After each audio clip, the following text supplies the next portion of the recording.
What's going on, everybody? Mortem here, this time bringing you an early preview of Valor Mortis, an interesting Napoleonic Souls-like bringing the action to first person. Now, a few things straight away. You may remember this game from, I believe it was its Gamescom trailer, which was particularly striking and caught a lot of people's interest. Mine included, as I go by Mortem and the game's name is Valor Mortis, so I admit it instantly felt like a bit of a natural fit. That said, I'm able to bring you this particular preview because I was invited to a closed playtest that currently has open signups, at least through the first few days, which is October 13th, and as it stands now, I don't know if they have more planned in the future or what, but basically it looks like they were just trying to gather some feedback and there was no embargo or anything with that, so I'm able to, of course, bring you all this information. Now, with all of that done and out of the way, we can talk a little bit more specifically about this particular game. So, as I mentioned, this is a Souls-like, with the catch being that it's set during the Napoleonic era while also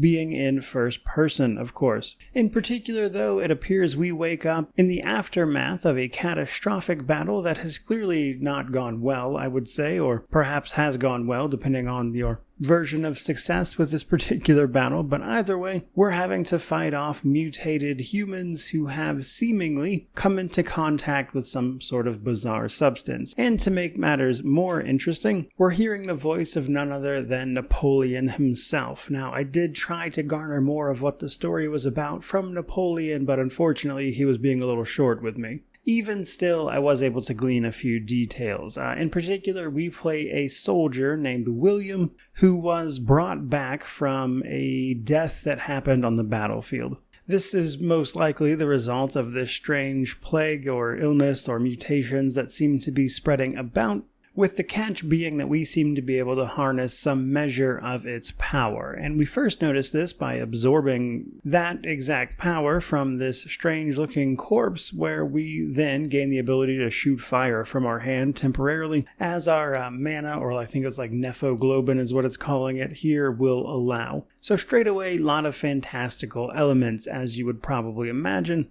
But it doesn't stop there. We of course have our regular melee attacks. We also pick up a pistol. And that does kind of seem to just be the tip of the iceberg in terms of what you can do here. But using those powers, your ranged attacks, your basic melee, and combining it with things like blocking, parrying, and knocking enemies off balance is the core of the combat system. Now, as a bit of feedback in relation to this being a playtest ultimately, I will say that I don't love the way blocking and, as a result, parrying feels. It's like there's a bit of a delay to when you can actually block, even if you're not doing anything. There's no animation that needs to play out. As an example, sometimes the block is just really, really slow, which can naturally make timing things difficult at best. And I think stuff like that is exactly what they will ideally polish between now and whenever this game winds up actually releasing. Though, as with any good Souls-like, it doesn't stop there. We will be, of course, killing things for their experience and gaining power along the way by spending that experience at our checkpoints, which here are known as lanterns. Now, the upgrade system is a little bit interesting, to me at least, in the sense that it does not take on the typical attribute system that we see in a lot of Souls-likes, but rather, when you have enough catalyst, as it's called, to level up, you'll put points into one of the initial tier of skills, which is just some basic upgrades to things like your health or stamina, as an example. But once you've put in a certain amount of points, you can both unlock an amber slot on top of the next tier of abilities to potentially increase. Naturally, the most interesting thing there is the amber slots. It seems like these are effectively items or bits of amber that you'll be able to pick up from exploration, finding chests, stuff like that, and that they will provide a bunch of different effects depending on which ones you have equipped, which would seem to then imply that's kind of how you would make your build. Now, that is, believe it or not, the bulk of what there really is to talk about in this closed playtest, with the exception being, of course, the boss at the end of it, which seems to serve as a bit of a hard check on your ability to master parrying as well as the game's posture system. So regular enemies in particular will take basically a single parry to then follow up with a counterattack and kill them. The catch is, stronger enemies use a posture system instead, where doing things like successfully parrying or blocking or hitting them will build up posture until the point the enemy staggers, at which point you can do a bunch of damage. And it seems like the first boss boss is really there to sort of hammer those methods into you before you move on further from this particular standpoint. Now, putting a lot of that together and